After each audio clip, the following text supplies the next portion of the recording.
Good morning. A new week brings a change of government for Australia, with Tony Abbott's coalition the victors after Saturday's election.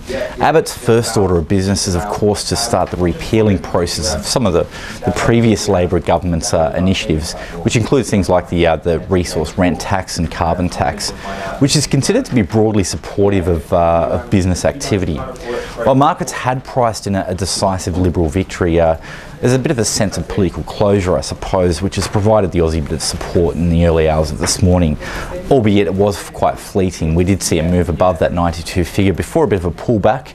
Nonetheless, we are seeing some moderate support back in play after the Chinese inflation data this morning.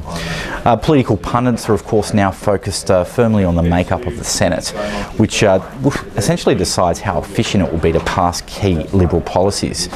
However, until the Senate changeover in July of 2014, the Greens will remain in control, so it does render any immediate steps to repeal the carbon tax or mineral resource rent tax quite fruitless at this point.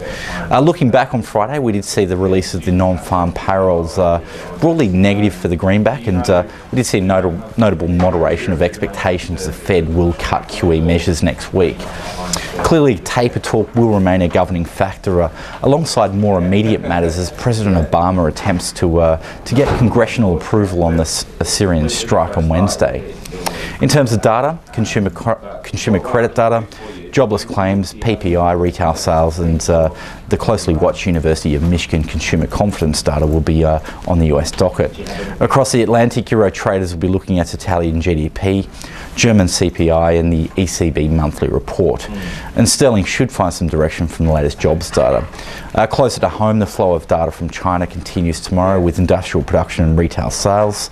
Yen traders this week have a wealth of mid-tier data to look to, and it kicked off this morning with second quarter GDP and current account data. US dollar yen's, after an attempt to break that 100 yen, is sitting around about 99.7. Of course, it's considerably higher on the back of the Tokyo 2020 Olympic news.